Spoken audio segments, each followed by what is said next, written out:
तो चलिए देखते हैं 31 क्वेश्चन क्या कहता है। क्वेश्चन है हमारा does his daily struggle for existence leave time to ponder over international affairs. Actually ये जो सेंटेंस है साफ साफ आपको दिख रहा है, ये है इंटेरोगेटिव सेंटेंस। इंटेरोगेटिव का तो स्ट्रक्चर क्या होता है, सबसे पहले हम लोग वर्ब को लिखते हैं, फिर सब्जेक्ट, फिर ऑब्जेक्ट और फिर लास्ट में जो भी हो क्वेश्चन मार्क होता है। ठीक है, पॉइंट ये नहीं है, बात हम लोग यहाँ पे सिंटेक्स पढ़ रहे हैं। ठीक है, सब्जेक्ट अकॉर्डिंग टू वर्ब या वर्ब अकॉर्डिंग टू सब्जेक्ट और जो भी उससे आगे फर्दर जो भी मिले। अगर सिंगुलर सब्जेक्ट है तो वर्ब भी सिंगुलर, प्रोनाउन भी सिंगुलर, जो भी आगे है वो सारे सिंगुलर, प्लूरल है तो फिर प्लूरल। ठीक है, अब इस चीज को ध्यान में रखते हुए अभी इसको फिलहाल ड्रॉप रखते हैं। अब देखिए आते हैं क्वेश्चन पे। डज एक सिंगुलर सब्जेक्ट है। ठीक है, जब हम लोग टाइम एंड टेंस पढ़ रहे थे तो सिंपल प्रेजेंट टेंस में देखा भी था डू डज का क्या यूजेस है, जो छोड़िए उन चीजों को, आगे देखते हैं। Does his daily struggle, struggle क्या है, स्ट्रगल एक सिंगुलर नाउन है। ठीक है, डेली स्ट्रगल, स्ट्रगल्स नहीं बोल रहा है, डेली स्ट्रगल, और उसके लिए जो वर्ब आ रहा है वो डज आ रहा है।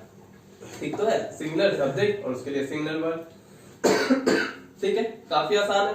तो यानी कि हमारा जो क्वेश्चन ये मिला ये बिल्कुल एरर फ्री है। जब एरर फ्री होता है तो उसको लिखते हैं नो एरर। ठीक है, और ये हमारा क्वेश्चन नंबर 31 था, तो इसमें कोई एरर नहीं क्योंकि डज आया है और वो आया है बिल्कुल हमारे सिंगुलर सब्जेक्ट के लिए, सिंगुलर सब्जेक्ट के लिए सिंगुलर वर्ब, और यही तो हम लोगों ने पढ़ा है सिंटेक्स में। ठीक है, ये हो गया हमारा 31।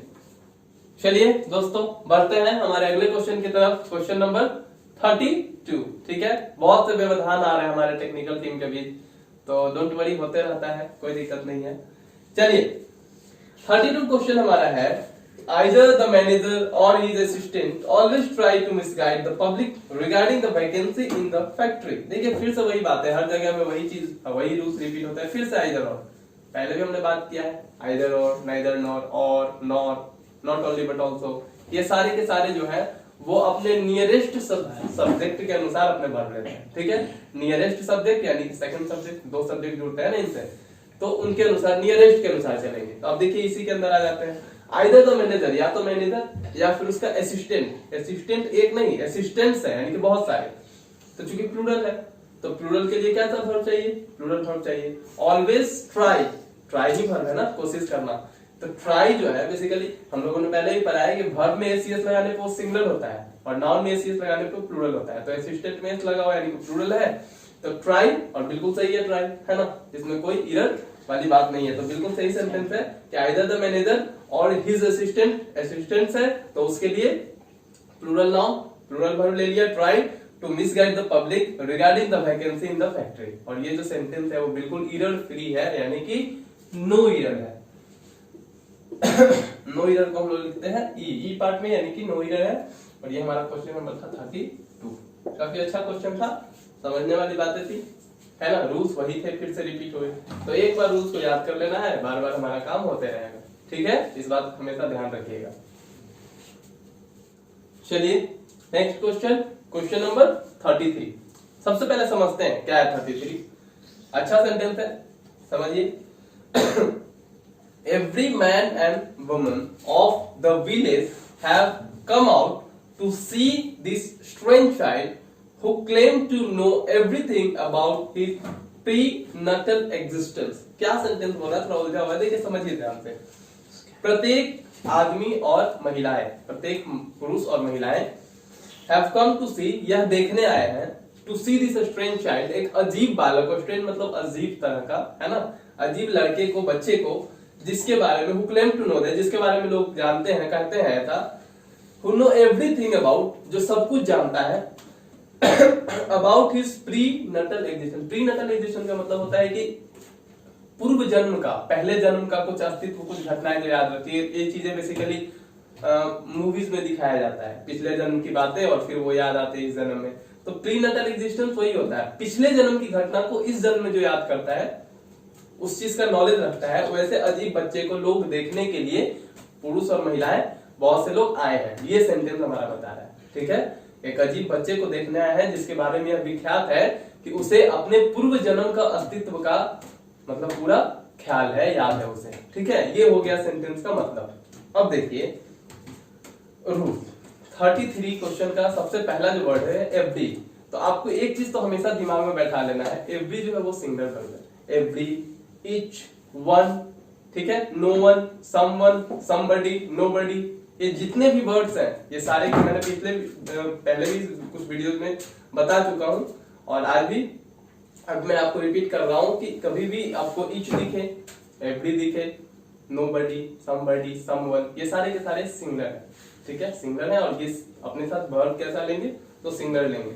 अब देखिए एवरी मैन प्रत्येक महिलाएं, और सॉरी एवरी मैन प्रत्येक पुरुष, एंड एक्चुअली एंड का मतलब है कि एवरी वीमेन प्रत्येक मर्द और प्रत्येक महिलाएं, तो इसके लिए जो हम वर्ब लेंगे वो हैव नहीं लेंगे, क्या लेंगे, ये हमारा क्वेश्चन नंबर है 33, और इसके लिए जो हम वर्ब लेंगे वो हैव जो है ना, सिर्फ हैव को क्या करेंगे, रिप्लेस करेंगे और इसके जगह हैव लेंगे, क्योंकि सिंगुलर वर्ब क्या है, हैज है, ठीक है ना, यही है। तो हमारा जो इरर है वो है पार्ट कौन सा, पार्ट बी में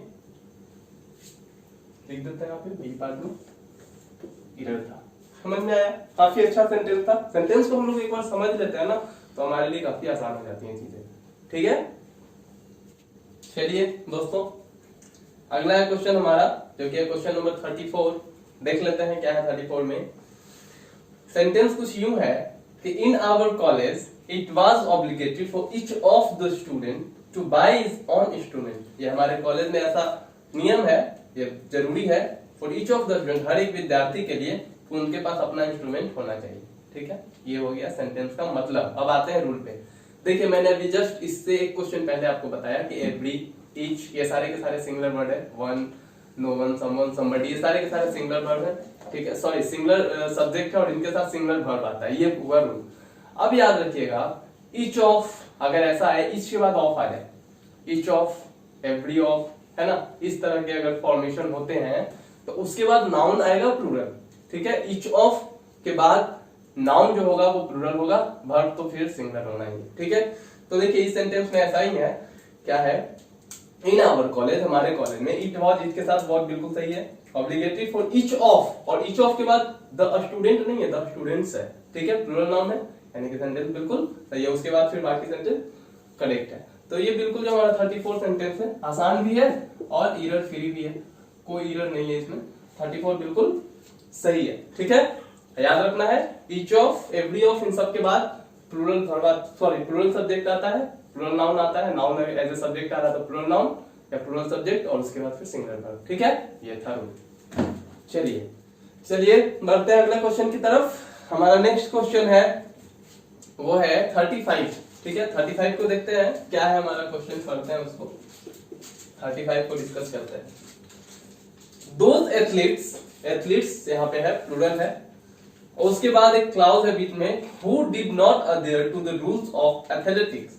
अब बता रहा है कि वे एथलीट, दोज है, एथलीट्स है, यानी कि प्लूरल है, इतना तो समझ आ रहा है, जिन्होंने रूल्स को फॉलो नहीं किया। जो एथलेटिक्स, हर गेम के अंदर कुछ ना कुछ रूल्स होते हैं, है ना, तो उस जिसने उन रूल को फॉलो नहीं किया, was deprived of taking part in the championship, ठीक है। Those athletes who did not adhere to the rules of athlete was deprived of, मतलब वो वंचित रह गए उस चीज में भाग लेने से, ऐसा ये चैंपियनशिप में भाग लेने से वंचित रह गए जिन्होंने रूल फॉलो नहीं किया। अब देखिए सेंटेंस पे आते हैं, those athletes, ठीक है, और बीच में clause who did not adhere to the rules of athletics, उसको हटाइए। उसके बाद जो उसका वर्ब आ रहा है, कई बार होता है ऐसा, सब्जेक्ट से वर्ब दूर हो सकता है, ठीक है, तो कोई दिक्कत नहीं, हमें फाइंड करना है। तो एथलेट्स है और उसके लिए हम जो वर्ब यूज करेंगे वो प्लूरल यूज करेंगे, तो वॉज तो सिंगुलर है, तो उसका जो प्लूरल होगा वो हो जाएगा वर्ब। सी पार्ट की अगर बात करें तो एथलेटिक्स क्योंकि एक से ज्यादा मात्रा में है तो वॉज नहीं करेंगे, वेयर करेंगे, है ना, प्लूरल सब्जेक्ट तो प्लूरल वर्ब। वर्ब थोड़ा सब्जेक्ट से दूर है तो हो सकता है एग्जाम में ऐसे ही आते हैं कि कहीं पे सेंटेंस बीच में कोई क्लाउज दे देगा फिर नीचे में वर्ब होगा, तो कोई दिक्कत नहीं, हम उसको फाइंड आउट करते हैं, ठीक है, सब्जेक्ट और उसके लिए उसका वर्ब, चाहे कहीं भी हो ढूंढना है, ठीक है, गलत नहीं करना है। चलिए ठीक है, चलिए हमारा नेक्स्ट क्वेश्चन है 36 नंबर, पढ़ते हैं उसको।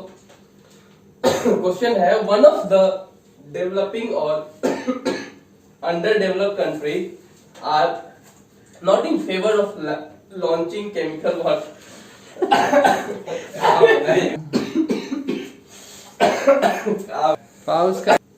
चलो रेडी। चलिए देखते हैं हमारा नेक्स्ट क्वेश्चन। पढ़ते हैं क्वेश्चन नंबर 36 को। क्वेश्चन है, वन ऑफ द डेवलपिंग और under developed countries are not in favour of launching chemical warfare because it trembles to imagine it repercussions. अब देखिए क्वेश्चन क्या बोल रहा है। सबसे पहले तो रूल ये है कि कभी भी, अभी हम लोगों ने पढ़ा भी, ईच ऑफ, वन ऑफ, है ना, एवरी ऑफ, इस तरह का कुछ भी आए उसके बाद वर्ब सिंगुलर ही रहना है, क्योंकि ईच, वन, इन सब के साथ सिंगुलर वर्ब आता है। लेकिन अगर ईच ऑफ, एवरी ऑफ ऐसा कुछ दिखे, नन ऑफ, है ना, तो उसके बाद आपको हमेशा जो नाउन यूज करना है वो प्लूरल यूज करना है। ठीक है। अब देखिए वन ऑफ से सेंटेंस की शुरुआत हो रही है और बता रहा है कि वन ऑफ डेवलपिंग और अंडर डेवलप, मतलब विकासशील और विकसित देश के बारे में बता रहा है बेसिकली। और कंट्रीज, तो कंट्रीज तो एक प्लूरल नाउन है। ठीक है। और उसके बाद जो वर्ब आएगा वो आएगा सिंगुलर, और यहाँ पे क्या है, आर। समझ में आ गया? बस यही इतना सही था। वन ऑफ के बाद नाउन तो होगा प्लूरल, लेकिन वर्ब होगा सिंगुलर। ठीक है। तो हम क्या करेंगे, बी पार्ट में हम सिर्फ क्या करेंगे, आर को कर देंगे इज। आर नहीं लिखेंगे, आर को हटाएंगे और इसकी जगह कर देंगे इज, और ये मेरा बिल्कुल सही हो जाएगा। यानी कि countries is not in your favour. ठीक है। केमिकल वॉरफेयर को लॉन्च करने के मामले में जो बहुत से विकासशील देश है वो मतलब इस चीज को फेवर नहीं कर रहे हैं। ठीक है। ये बताने का कोशिश कर रहा है। सेंटेंस समझ में आ गया? तो आर को इसमें बदल देंगे, सेंटेंस मेरा सही हो गया। बस देखिए क्वेश्चन नंबर 37 क्या है, not John and his friend but Mary had surreptitiously taken your photograph and sent them to her friend नो ईयर। क्या बता रहा है, ना सिर्फ जॉन, एक्चुअली हम लोग रूल पढ़ा था ना, not only but also, either और नेदर और, है ना, कुछ इसी तरह का। एक्चुअली यहाँ पे नॉट जॉन यानी इसका मतलब ये कि not only John and his friend but also Mary. तो इसमें हम क्या करते थे, नियरेस्ट के अनुसार लेते थे वर्ब को। तो मैरी के अनुसार जो वर्ब आएगा वो हैज, और इसमें ऑलरेडी हैज ही दिया गया और उसके बाद भीतरी टेकन। तो ये सेंटेंस बिल्कुल इरेट फ्री है। 37 बिल्कुल सही है, इसमें कोई भी दिक्कत वाली बात नहीं है ना। सेंटेंस आपको इरेट फ्री मिलते ही हैं। चलिए लगे आप देख लेते हैं इसके बाद वाले सेंटेंस को। 38 नंबर क्या है, the idea of introducing gene to correct heritable and other disorder are revolutionary. ठीक है। The idea of introducing gene actually biology का एक वर्ड है। जीन डीएनए वगैरह से रिलेटेड होते हैं, साइंस के जो स्टूडेंट हो जानते हैं बेसिकली। तो देखिए the idea of introducing gene to correct heritable and other disorders, और उसके लिए फिर जो है हमारा ऑफ से एक रूल था, सिंपल था कि कभी भी ऑफ से अगर दो सब्जेक्ट जुड़े तो हमेशा पहले वाले के अनुसार हम चलते हैं। ठीक है। तो यहाँ पे हम स्टार्टिंग में ही देख रहे हैं the idea of introducing, idea singular है। ठीक है। ऑफ इंट्रोड्यूसिंग, उसके बाद बाकी जो चीजों को छोड़ते हैं, सिर्फ रूल्स के अनुसार चले। तो द आइडिया सिंगुलर, और उसके लिए जो वर्ब आया है वो आया है आर। तो सिंगुलर के लिए तो आर आता नहीं है, सिंगुलर के लिए आता है इज। तो इसको हम क्या करना है, the idea of introducing gene to correct heritable and other disorder is revolutionary. ठीक है। बस आइडिया के लिए सब्जेक्ट आया है तो आइडिया के लिए सब्जेक्ट इज होगा, यही है एप्रोप्रिएट। ठीक है। तो 38 में हम क्या करेंगे, मेरा जो पार्ट एक्सक्लूड डी था, पार्ट डी, तो उसमें हम क्या करेंगे, आर नहीं, आर को ऐसे काटो और उसको करेंगे इज। ठीक है। और ये हो गया बिल्कुल सही। छोटी सी बात थी, कभी भी ऑफ से जुड़े ना दो नाउन तो फर्स्ट के अनुसार चलेंगे, द आइडिया ऑफ, है ना, तो इस तरह से, तो आइडिया के अनुसार इज। ठीक है। चलिए क्वेश्चन नंबर 39 को देखते हैं। क्वेश्चन है, an ability to shrink and reduce oneself to a teeny form and reverse the process whenever desired belongs to the realm of fantasy and is heard of only in fairy tales or tales of magic। Sentence काफी अच्छा है। पहले sentence को समझते हैं, sentence क्या बता रहा है, पहले इस चीज को समझिए, काफी इंटरेस्टिंग है। क्या बोल रहा है, एन एबिलिटी, पहले इस चीज को याद रखना है। एन एबिलिटी, एन सिंगल को दिखाता है, एन हम लोग एक चीज के आगे लगाते हैं, यानी कि एन एबिलिटी, एक एबिलिटी की बात हो रही है जो कि सिंगल है। फिलहाल बस अभी इस चीज को याद रखिए, आगे बढ़ते हैं। An ability to shrink, shrink मतलब होता है सिकुड़ना, छोटा हो जाना, सिकुड़ जाना। ठीक है। एंड रिड्यूस वन सेल्फ, अपने आप को बढ़ा लेना, है ना, oneself to a teeny form and reverse the process whenever desired, मतलब सिकुड़ जाना, फैल जाना, मतलब छोटा से बड़ा हो जाना, बड़ा से छोटा हो जाना, whenever desired, जब मन हो, मतलब अपने मर्जी के अनुसार बड़ा हो जाना और अपने मर्जी के अनुसार छोटा हो जाना, ये बता रहा है। belongs to the realm of fantasy। Fantasy होता है जो बिल्कुल जो हम लोग सोच लेते हैं, एक्चुअली उसका वास्तविकता से कोई लेना देना नहीं, मतलब यूं कहे कि कल्पना से परे इन हिंदी, है ना, मतलब इमेजिनेशन एक तरह से, है ना। तो सिंपली सिकुड़ जाना मतलब अपने मर्जी के अनुसार छोटा हो जाना, बड़ा हो जाना, या उल्टा हो जाना, बड़ा से छोटा, छोटा से बड़ा, ये चीजें जो है रियल मतलब वास्तविकता, वास्तविकता से परे है, कल्पना से परे है ये। And is heard of only in fairy tales, इसको जनरली सुना जाता है। फेरी टेल्स मतलब होता है परियों की कहानियां और टेल्स ऑफ मैजिक यानी कि जादुई कहानी सॉरी, जादुई कहानियों में सुना जाता है या फिर परियों की कहानियों में सुना जाता है। किस चीज को, कि छोटे से बड़े और बड़े से छोटे होने की जो घटना है कल्पना से परे है, वास्तविकता से कोई लेना देना नहीं है, ऐसा सिर्फ सुना गया है कब, परियों की कहानियों में और जादुई कहानियों में। ये तो हो गया सेंटेंस का मतलब।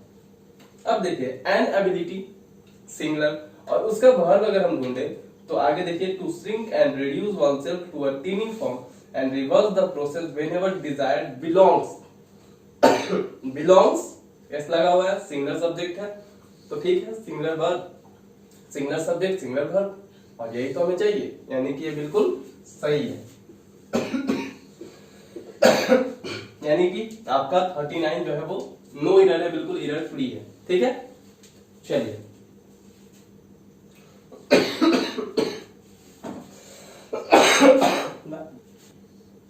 देखिए आज का लास्ट क्वेश्चन है हमारा, क्वेश्चन नंबर 40। थोड़ी तबीयत नासाज है तो फिर हम लोग बाद में शूट कर मतलब इसका वीडियो आ जाएगा ही आपके पास, जो लास्ट है वो। आज एक क्वेश्चन बचा उसको कर लेते हैं। देखिए 40 नंबर क्वेश्चन है, नाइदर रजनी नॉर रागिनी। अब देखिए हम लोगों ने बहुत बार पढ़ा नाइदर, नॉर, आइदर, और नॉट ओनली बट ऑल्सो, और, नॉर, ये सारे के सारे नियरेस्ट सब्जेक्ट के अनुसार अपना वर्ब देते हैं, नियरेस्ट सब्जेक्ट के अनुसार अपने वर्ब को लेते हैं, ठीक है। तो नाइदर रजनी सिंगुलर है, नॉर रागिनी सिंगुलर है, और उसके बाद जो है वो है वर्ड।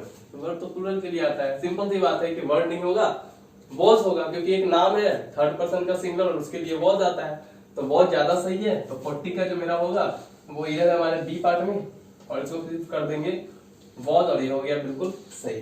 तो दोस्तों 40 तक के क्वेश्चन कंप्लीट हो चुके हैं। अब मिरर ऑफ कॉमन एरर का जो ये चैप्टर था हमारा सिंटेक्स, बस एक क्लास और इसका है, उसके बाद ये खत्म हो जाएगा। और मैंने कोशिश किया है कि ऑलमोस्ट सारे रूल्स आपको करवा दूं, जो बचे हैं वो भी करवा दूंगा, आगे के 10 क्वेश्चन को भी देख लूंगा। मैंने आपको वही बताया है, पढ़ने का तरीका वही है, एक बार से रूल्स को देखिए और उस पर बेस्ड सारे क्वेश्चन प्रैक्टिस कर जाइए, ठीक है। और बाकी शेयर करते रहिए चैनल को, द कॉम्पिटिटिव फोरम को, ठीक है। Thank you so much.